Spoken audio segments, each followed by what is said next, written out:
कि अदानी जी का जो नेटवर्थ है 2014 से लेकर 2022 तक ये $8 बिलियन से $140 बिलियन कैसे हो गया? अदानी जी की मदद प्रधानमंत्री जी और हिंदुस्तान की सरकार कैसे करती है? कि अदानी जी के जो शेयर्स हैं बड़े वोलेटाइल हैं, उसमें LIC का पैसा क्यों डाला जा रहा है? अदानी जी की हिंदुस्तान के बाहर शेल कंपनीज हैं। ये जो शेल कंपनीज हैं ये हैं किसकी? प्रधानमंत्री जी आपकी फॉरेन ट्रिप्स पे अदानी जी और आप कितनी बार एक साथ गए? अदानी जी ने बीजेपी को पिछले 20 साल में कितने पैसे दिए हैं? इनका हिंदुस्तान के प्रधानमंत्री के साथ क्या रिश्ता है और कैसा नहीं?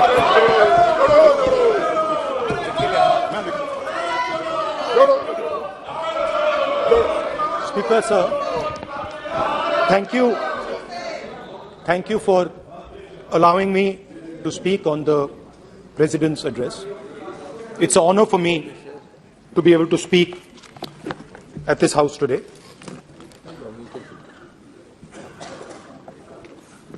जैसे आप सबको मालूम है, पिछले 4 महीनों में हम भारत जोड़ो यात्रा कन्याकुमारी से लेकर कश्मीर तक हम पैदल चले।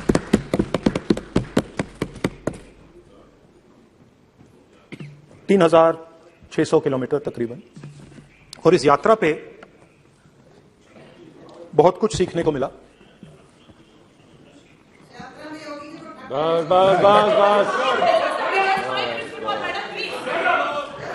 इस यात्रा में बहुत कुछ सीखने को मिला,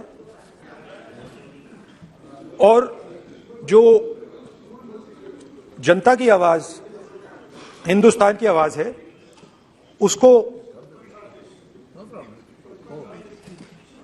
गहराई से सुनने का मौका मिला।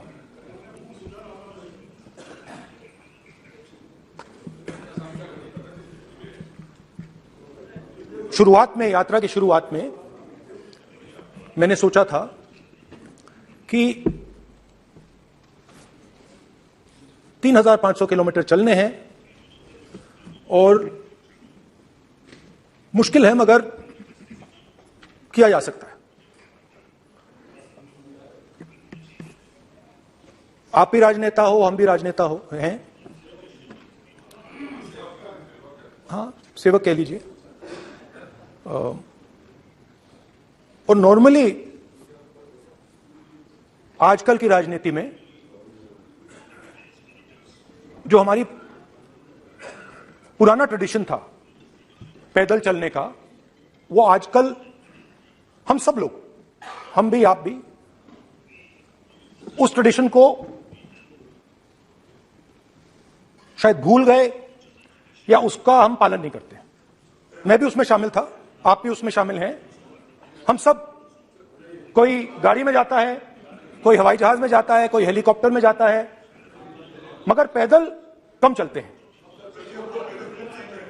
ठीक है, ठीक है। और जब पैदल चला जाता है, हाँ पैदल जाएंगे, सब जगह पैदल जाएंगे, घबराइए मत। तो जब पैदल चला जाता है, मैं 1 किलोमीटर की बात नहीं कर रहा हूं, 10 की नहीं कर रहा हूं, 25 की नहीं कर रहा हूं, मैं 200-400 किलोमीटर की बात कर रहा हूं। जब 200-400 किलोमीटर चला जाता है तो शरीर पे दबाव पड़ता है, दर्द होता है, मुश्किल आती है। शुरुआत में चलते वक्त लोगों की आवाज सुन रहे थे हम, मगर हमारे दिल में यह भी था कि हम भी अपनी बात रखें। कोई हमारे पास आता था, कहता था कि मैं बेरोजगार हूं, और हमें लगता था कि नहीं, हमें कहना चाहिए कि तुम बेरोजगार क्यों हो, कारण क्या है। उसमें हम विपक्ष का रोल भी प्ले कर लेते थे, आपकी भी बुराई कर देते थे। नहीं, वो तो है, वो भी करेंगे, हम भी करेंगे।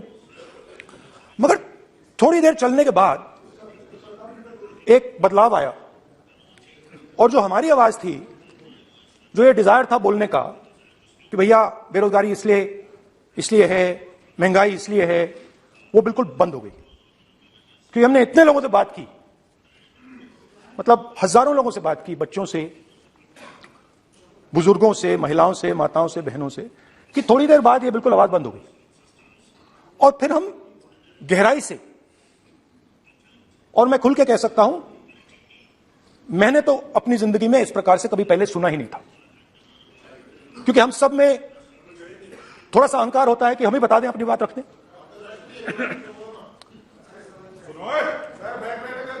तो आस्ते आस्ते जब हम चले 500-600 किलोमीटर बाद जनता की आवाज गहराई से सुनाई देने लगी और एक प्रकार से यात्रा, इंडिविजुअल्स नहीं, यात्रा हमसे बोलने लगी। नहीं, गहरी बात है, समझ जाएंगे। आप समझने की कोशिश करो। यात्रा हमसे बोलने लगी। 200 किलोमीटर आप चलने की कोशिश करिए, पता चल जाएगा। और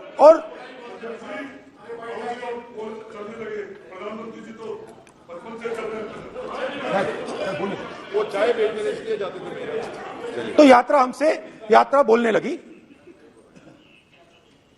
कोई आता था, कहता था, युवक आता था, कहता था मैं बेरोजगार हूं। हम सवाल पूछते थे, क्या पढ़ा आपने? इंजीनियरिंग की, अब क्या करते हो?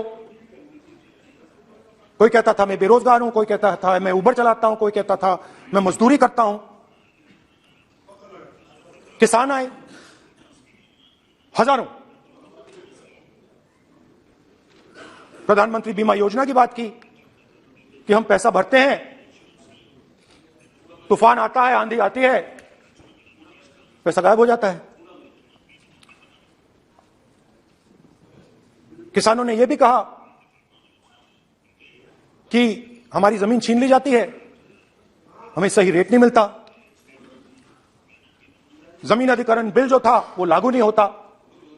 आदिवासियों ने कहा, वनवासियों ने नहीं, आदिवासियों ने, कि जो ट्राइबल बिल में हमें दिया जाता था वो आज छीना जा रहा है।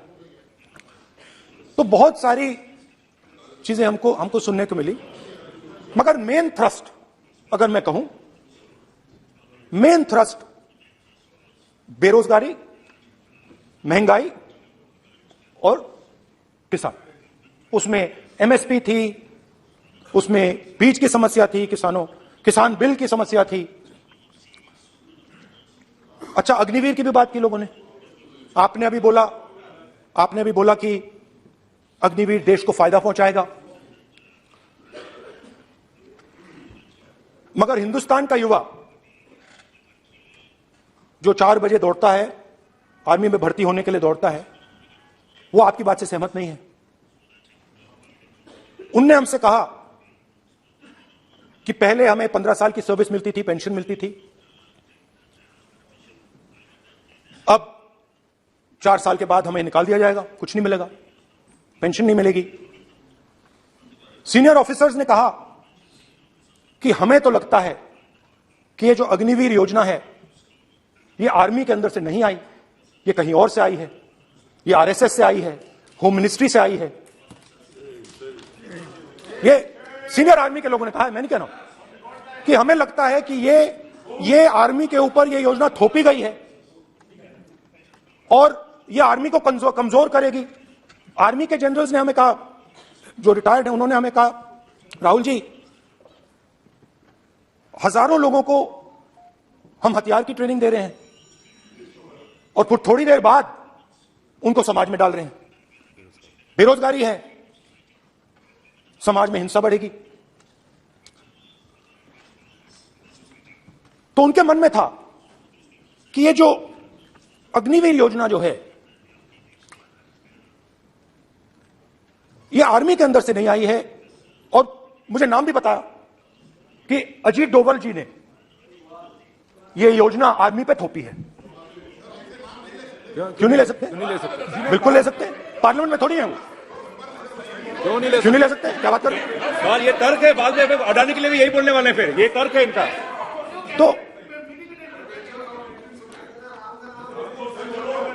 तो इंटरेस्टिंग बात यह है कि मैंने फिर प्रेसिडेंट्स एड्रेस पढ़ा। देश के सब युवा अग्निवीर अग्निवीर अग्निवीर अग्निवीर बोल रहे हैं, कह रहे हैं कि ये आर्मी के ऊपर थोपा गया है, हमें नहीं चाहिए। आर्मी के लोग कह रहे हैं हमें नहीं चाहिए। जैसे मैंने कहा आर्मी को लगता है कि होम मिनिस्ट्री ने इनके ऊपर थोपा है, आरएसएस ने ये उनके ऊपर थोपा है, तो ये आवाजें आ रही हैं। अब मैंने आपका बोलिए,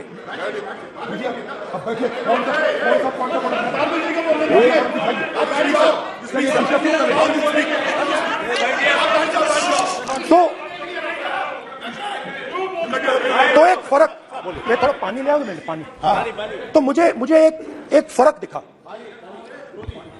प्रेसिडेंट्स एड्रेस में बहुत सारी चीजें बोली गई। अग्निवीर के लिए एक लाइन थी, एक शब्द, एक बार अग्निवीर शब्द का प्रयोग किया गया, और वो भी अग्निवीर योजना हमने दी, उससे ज्यादा कुछ नहीं बोला। कहां से आई, कौन लाया, किसको फायदा होगा, ये नहीं बोला। बेरोजगारी शब्द ही नहीं था उसमें, आपने देखा होगा, बेरोजगारी शब्द ही नहीं था प्रेसिडेंट एड्रेस में, महंगाई शब्द ही नहीं था।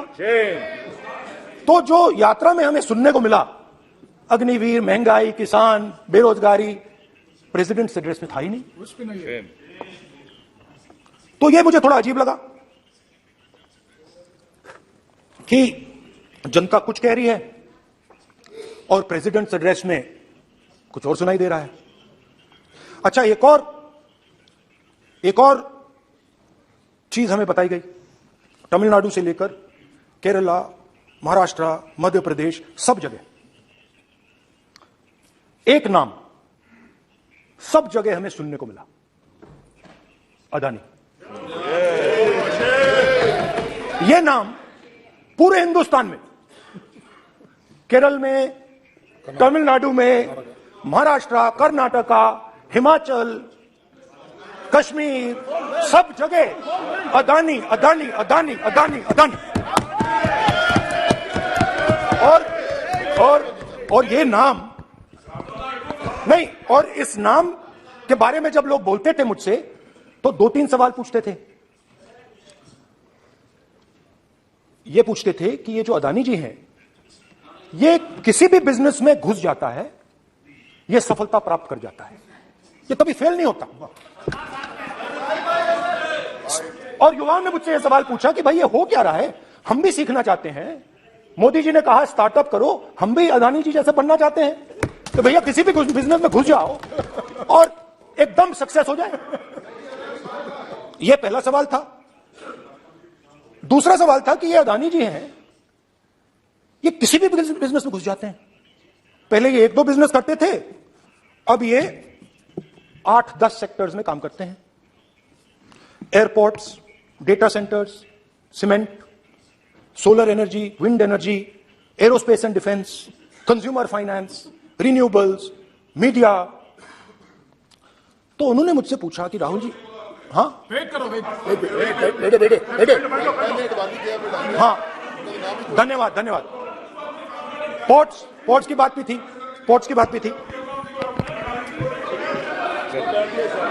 ये भी सवाल पूछा, ये भी पूछा कि भैया एक बात बताइए, राहुल जी बताइए हमें कि अदानी जी का जो नेटवर्थ है वो 3 साल के अंदर, नहीं सॉरी 2014 से लेकर 2022 तक ये $8 बिलियन से $140 बिलियन कैसे हो गया? कैसे हुआ? ये 2014 में अगर आप दुनिया की, मुस्कुरा रहे हैं आप, बीजेपी में है ना आप, तो ये लिस्ट आती है, एक लिस्ट आती है दुनिया के सबसे अमीर लोगों की। इस पे ये 609 नंबर पे थे 14 में, 609 पीछे बिल्कुल। पता नहीं जादू हुआ, दूसरे नंबर पे पहुंच गए। मोदी है तो मुमकिन है। तो मुझसे पूछा यार, बहुत सारे लोगों ने पूछा कि भैया राहुल जी बताइए, हिमाचल में सेब की बात होती है अदानी जी, कश्मीर में सेब की बात होती है अदानी जी, पोर्ट्स की बात होती है अदानी जी, एयरपोर्ट्स की बात होती है अदानी जी, इंफ्रास्ट्रक्चर, अच्छा हम सड़क पे चल रहे हैं, मैं पूछूं किसने बनाई? अदानी जी। तो लोगों ने यह भी पूछा कि राहुल जी ये जो अदानी जी जो हैं, इनकी सफलता कैसे हुई? Just right it neatly. तो नहीं स्पीकर सर, वो फोटो है सर, वो पोस्टर नहीं है।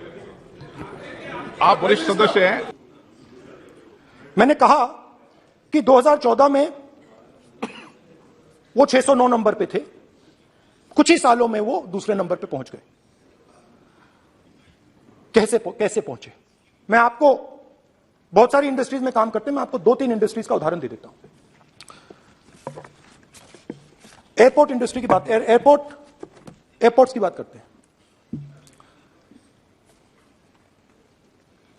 कुछ साल पहले सरकार ने हिंदुस्तान के एयरपोर्ट्स को डेवलप करने के लिए दिया। नियम था, there was a rule that anybody who does not have prior experience in airports cannot be involved in development of these airports. नहीं, गलत नहीं बोल रहा हूं। आप बैठ जाइए। अडानी के डिफेंस में आ गए सर। देखिए, अरे माननीय सदस्य प्लीज मेरी बात सुनो। तो एक मिनट मेरी बात सुनो। ये एक मिनट बात सुनेंगे। ये संसद है, अपन किस दिशा पर चर्चा कर रहे हैं ये देश देख रहा है। हमें राष्ट्रपति अभिभाषण पर चर्चा करें तो उचित रहे। तो आपको तो रूल था, नियम था। हाँ, पॉइंट ऑफ ऑर्डर किस पे है ये? सर कैसे एयरपोर्ट का प्राइवेटाइजेशन तो उनके समय हुआ, ऐसी कोई पार्टी थी जिसका अनुभव था? ये कौन सी बात कर रहे हैं? बोलिए। ओके प्लीज ओके, बोलने दे आपको नेता को। तो बोलने दे आपको नेता को। रूल था, प्लीज बोलने दे। रूल था कि अगर कोई एयरपोर्ट बिजनेस में नहीं था तो वो इन एयरपोर्ट्स को ले नहीं सकता था। इस रूल को हिंदुस्तान की सरकार ने बदला। किसी ने भी बनाया हो, रूल था। किसी ने भी बनाया हो, रूल था। रूल बनाया किसने बात नहीं है, रूल बदला किसने बात है। रूल बदला गया।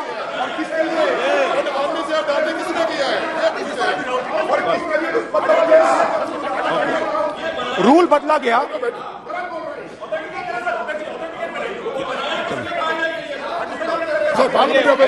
करेगा क्या सर? रूल को बदला गया। सर बोलने दीजिए। करना चाहिए सर, ऑथेंटिकेट करना चाहिए। चलिए आप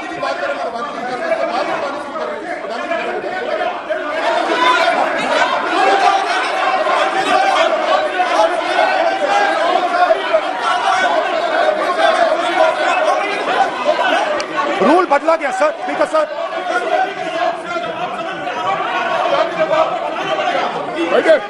बैठिए।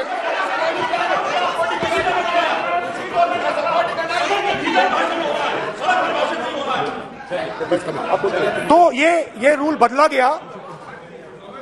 उस समय मीडिया में इसके बारे में चर्चा हुई थी। रूल बदला गया और अदानी जी को 6 एयरपोर्ट्स दिए गए। उसके बाद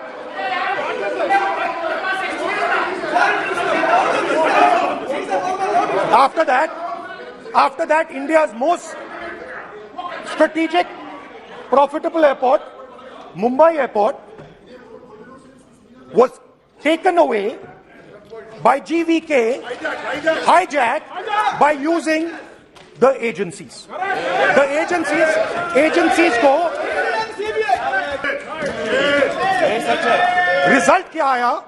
रिजल्ट आया कि एयरपोर्ट्स में आज अदानी जी 24% हिंदुस्तान की एयर ट्रैफिक को अपने एयरपोर्ट से निकालते हैं और 31% एयर फ्रेट उनके एयरपोर्ट्स में से निकलता है।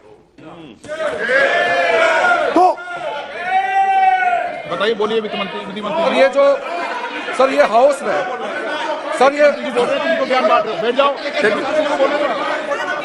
सर ये यहाँ बहुत गंभीर मिनिस्टर हैं ये देश ये राष्ट्रपति का उद्बोधन को लेकर एक गंभीर चर्चा हो रही है। जो भी मेंबर कुछ भी बात करे विद फुल रिस्पॉन्सिबिलिटी, ऑथेंटिकेट करें। और ये वाइल्ड एलिगेशन अपना एक सोच के आया है, बिना तर्क के ऐसे वाइल्ड एलिगेशन लगा रहे, ये कोई मतलब नहीं है सर। ये ऐसा नहीं बोल सकते और वो सर तर्क रखना पड़ेगा। अगर एलिगेशन लगा रहे हैं तो आपको पूरा डॉक्यूमेंट प्रूफ के साथ आपको रखना दे देंगे, दे देंगे। आप ऐसे बातें नहीं दे कर सकते। देंगे। और ये गंभीरता को समझिए, डॉक्यूमेंट्री प्रूफ दे देंगे। अब आपने जो पिछले स्पीकर थे उन्होंने फॉरेन पॉलिसी की बात की, हम भी फॉरेन पॉलिसी की बात करते हैं। चलिए डिफेंस से शुरू करते हैं। बहुत ऑप्शंस है, आप बताइए कहां से शुरू करें। बिजली, डिफेंस, बहुत ऑप्शंस है। Defence, let us start with defence. अब डिफेंस में अदानी जी का कोई एक्सपीरियंस नहीं था, जीरो एक्सपीरियंस। कल मैंने प्रधानमंत्री को एचएएल में देखा। प्रधानमंत्री जी ने कहा कि गलत आरोप लगाया, मगर रियलिटी तो यह है कि एचएएल का जो कॉन्ट्रैक्ट था 126 हवाई जहाजों का, वो अनिल अंबानी को चला गया। अब देखिए, और ये जो फ्यूचर एंटरप्रेन्योर्स हैं, जो बिजनेस स्कूल हैं, हार्वर्ड यूनिवर्सिटी जैसे स्कूल हैं, इनको इसकी केस स्टडी बनानी चाहिए, शायद बने। How to use government power to build individual businesses, case study. तो अब देखिए, अदानी जी की डिफेंस में इंटरेस्ट देखिए। एल्बिट कंपनी के साथ हिंदुस्तान में अदानी जी ड्रोन्स बनाते हैं। ड्रोन्स को हिंदुस्तान की एयरफोर्स, आर्मी, नेवी के लिए रिफिट करते हैं। अदानी जी ने यह काम कभी नहीं किया है पहले। एचएएल यह काम करती है। हिंदुस्तान में और भी कंपनीज हैं जो यह काम करती हैं, मगर एक नहीं मिलता। यह मत सोचिए कि सिर्फ एक कंपनी की बात हो रही है, यह इंडस्ट्रीज की बात होती है यहां पे। जैसे मैंने आपको दिखाया, एयरपोर्ट का पूरा सिस्टम उठा के ले गए, 30% मार्केट शेयर एयरपोर्ट में ले गए, वैसे ही डिफेंस में करा। तो 4 डिफेंस की इनके पास कंपनीज हैं। यह काम इन्होंने कभी नहीं किया। स्मॉल आर्म्स, जिसमें टवॉर है जो हमारी स्पेशल फोर्सेस यूज करती है, आर्मी यूज करती है, जिसमें गलील स्नाइपर राइफल है, यह सब अदानी जी बनाते हैं। हां, उसमें पेगासस भी है, तो पता नहीं वहां से क्या मतलब, पेगासस कैसे आया, क्या हुआ, किसने दिया। अच्छा, एक और बड़ी इंटरेस्टिंग चीज है, एक कंपनी है अल्फा डिफेंस, जो डिफेंस इलेक्ट्रॉनिक्स का काम करती है, एवियोनिक्स का काम करती है, और बहुत स्ट्रेटेजिक कंपनी है। वो भी अदानी जी के हवाले कर दी गई, अदानी जी ने एक्वायर कर लिया। तो आपने देखा कि एयरपोर्ट्स का बिजनेस 30% मार्केट शेयर, हिंदुस्तान और इजराइल का जो वेपन्स का बिजनेस है 90% उठा के ले गए। अब मैंने आपको इजराइल की बात बताई, ऑस्ट्रेलिया चलते हैं। कोयला, ऑस्ट्रेलिया चलिए। ऑस्ट्रेलिया में अदानी जी जाके, नहीं क्यों? आप तो डिबेट करना चाहते थे, आप भी तो डिबेट करना चाहते थे। आपने बोला था कोई भी विषय पे डिबेट हो गया अब डिबेट। अब क्यों डर रहे हो डिबेट से? अब क्यों डर रहे हो डिबेट से? क्यों डर रहे हो? जब हमने जेपीसी की मांग की, आपने बोला सदन में उठाओ। अब क्यों डर रहे हो? अब क्यों डर रहे हो? अब क्यों डर रहे हो? आप चर्चा से क्यों डर रहे हो? चर्चा से डर रहे हो आप।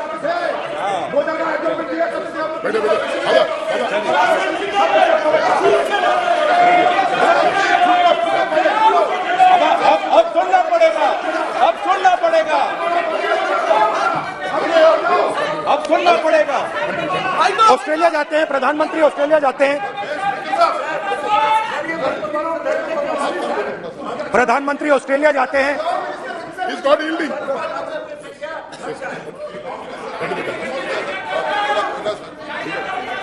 ऑस्ट्रेलिया जाते हैं। क्या नंबर बताएं? 369। सर ये क्या 369 सर, ये खाता है सर।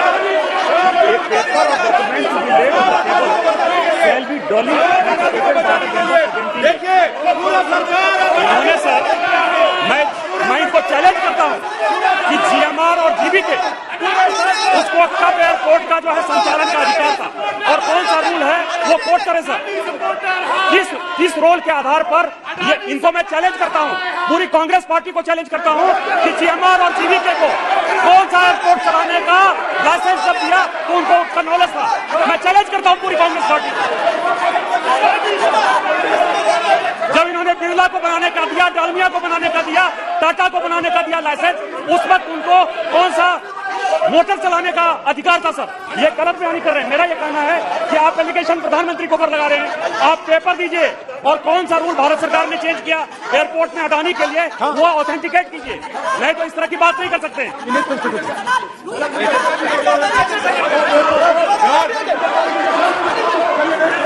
करना पड़ेगा, ऑथेंटिकेट करना पड़ेगा। राहुल गांधी जी, आपको ऑथेंटिकेट करना पड़ेगा।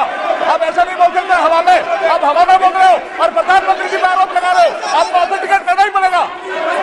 आप ऐसे ही बोल रहे हो कि जीएमआर का जीवीके का समय रूल था, कहा था रूल, कोई रूल नहीं था। आपको यह ऑथेंटिकेट और ऑथेंटिकेट करके ही रखना पड़ेगा आपको। पहले रखिए और उसके बाद आगे बात करने देंगे, नहीं तो माफी मांगिए देश से। आप प्रधानमंत्री जी पर आरोप लगा रहे हैं, आप बोलने दीजिए। अनाप शनाप आरोप लगा रहे हैं, बिना किसी डॉक्यूमेंट का आरोप लगा रहे हैं प्रधानमंत्री जी पे।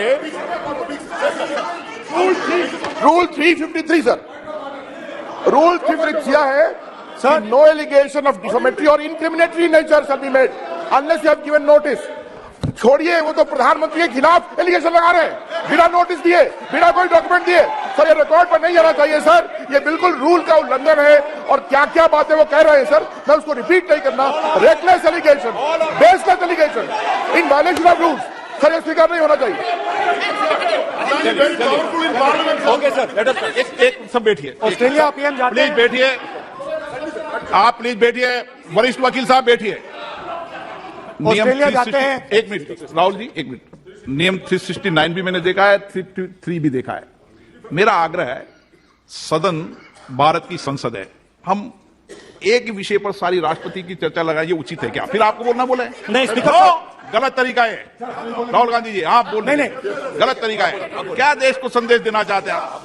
क्या संदेश देना चाहते हैं देश को? राहुल गांधी जी, ऑस्ट्रेलिया में प्रधानमंत्री जाते हैं। आप बोलिए सर, स्पीकर सर,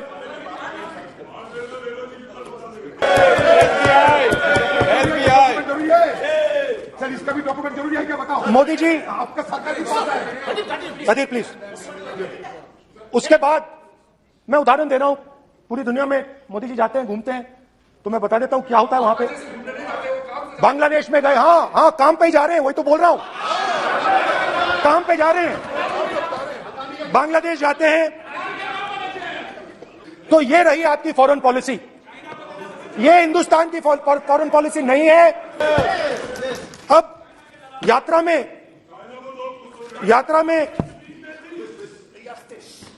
में मुझसे 2-3 और सवाल पूछे गए। यात्रा में लोगों ने मुझसे पूछा, राहुल जी ये जो LIC कंपनी है, इसका पैसा अदानी जी की मदद करने के लिए क्यों डाला जा रहा है? उन्होंने यह भी पूछा कि अदानी जी के जो शेयर्स हैं बड़े वोलेटाइल हैं, उसमें LIC का पैसा क्यों डाला जा रहा है?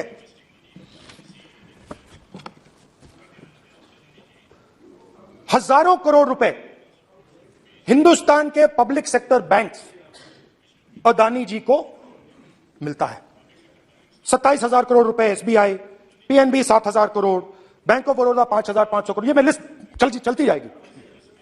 LIC का एक्सपोजर 36,000 करोड़ रुपए, 3 crore SBI and other PSU bank holders. So money is going to Mr. Adani and to finance. Now, of course, there is another question. तो मदद कैसे हो रही है? हिंदुस्तान के पब्लिक सेक्टर बैंक्स का पैसा, LIC का पैसा नरेंद्र मोदी जी, अदानी जी को दिया जा रहा है।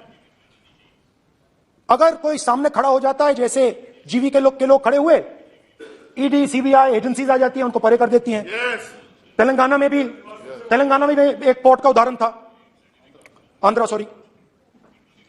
मगर मेन सवाल और सबसे इंटरेस्टिंग सवाल दूसरा है। कुछ दिन पहले ये हिंडनबर्ग रिपोर्ट आई, उसमें लिखा था कि अदानी जी की हिंदुस्तान के बाहर शेल कंपनीज हैं। ये जो शेल कंपनीज हैं, सबसे पहला सवाल है ये हैं किसकी? ये किसकी है मॉरिशस में जो शेल कंपनीज हैं? और ये जो हजारों करोड़ रुपया ये शेल कंपनीज हिंदुस्तान में भेज रही हैं, ये किसका पैसा है? और क्या ये काम अदानी जी फ्री में कर रहे हैं?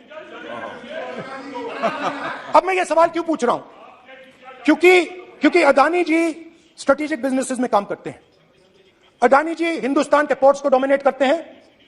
अदानी जी हिंदुस्तान के एयरपोर्ट्स को डोमिनेट करते हैं। और जैसे मैंने कहा, अदानी जी हिंदुस्तान की डिफेंस इंडस्ट्री में बहुत जरूरी रोल प्ले करते हैं। तो मेरा पहला एक छोटा सा सवाल है कि जो शेल कंपनीज हैं, इनके बारे में हिंदुस्तान की सरकार ने कोई सवाल नहीं उठाए? ये कौन लोग हैं? ये किनकी कंपनीज हैं?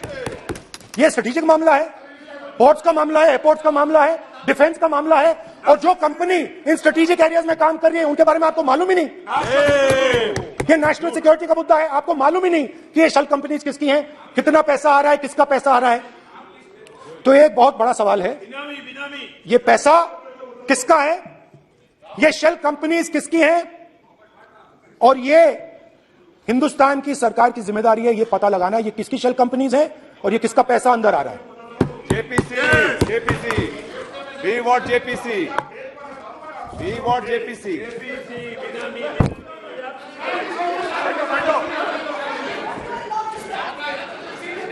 अच्छा अब चलिए छोटा सा बजट के बारे में बता देता हूं। 2022 में अदानी जी अनाउंस करते हैं कि वो $50 बिलियन इन्वेस्ट करेंगे to build the world's largest green hydrogen ecosystem. और इस बजट में बीजेपी की सरकार निर्मला सीतारमण जी कहती हैं हम ग्रीन हाइड्रोजन के लिए बहुत ह्यूज इंसेंटिव्स देंगे।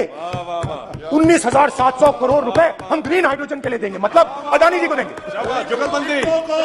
नए airport, coastal shipping, horticulture, grain storage, ये सब काम आप कर रहे हैं। तो मेरे सिर्फ कल प्रधानमंत्री जी कल भाषण देंगे, मेरे उनसे 2-3 छोटे से सवाल हैं। मेरा प्रधानमंत्री जी से 2-3 सवाल हैं। पहले लोकल मामला था, फिर नेशनल मामला हो गया, उसके बाद इंटरनेशनल मामला हो गया। अदानी जी के लिए बोरिस जॉनसन का बेटा काम करता है, आपको पता नहीं मालूम है या नहीं मालूम? भाई सॉरी, नहीं बेटा भी, भाई काम करता है। तो ये मामला पहले गुजरात का मामला था, फिर ये हिंदुस्तान का मामला हुआ, अब ये इंटरनेशनल मामला हो गया है। तो ऑल्सो एन इंपॉर्टेंट क्वेश्चन, जरूरी सवाल, अदानी जी ने बीजेपी को पिछले 20 साल में कितने पैसे दिए हैं? इलेक्टोरल बॉन्ड्स में कितना पैसा दिया है?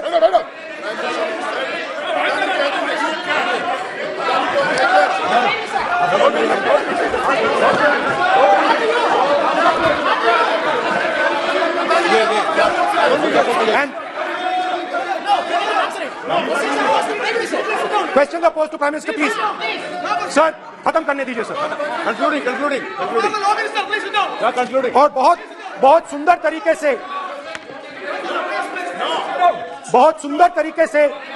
वो सर मैं सिर्फ इतना कहना चाहता हूं, राहुल जी अभी आप सीनियर एमपी हो गए हैं, आप एक सीनियर एमपी हो चुके हैं। हम लोग एक्सपेक्ट करते हैं कि इस सदन का सदस्य होने के नाते जो भी बातें आप करेंगे गंभीरता से आप बात करेंगे। बाहर आप जो भी भाषण देते हैं हम लोग उसको रोक नहीं सकते हैं। इस सदन के अंदर में जो भी बात कही जाती है पूरा गंभीरता के साथ, प्रमाण के साथ कहे जाना चाहिए, ये परंपरा है। और राहुल जी ने कहा कि प्रधानमंत्री विदेश घूमने जाते हैं। तो मैंने आज वो जो युवाओं ने मुझसे सवाल पूछा था कि अदानी जी की इतनी बिजनेस एक्यूमेंट कहां से आई, इतने अलग अलग सेक्टर्स में अदानी जी ने कैसे सक्सेस प्राप्त की, अदानी जी के बारे में पूरी दुनिया को स्टडी करनी चाहिए। हार्वर्ड यूनिवर्सिटी को स्टडी करनी चाहिए कि पॉलिटिक्स के बीच में और बिजनेस के बीच में कैसा रिश्ता होता है। India is a case study.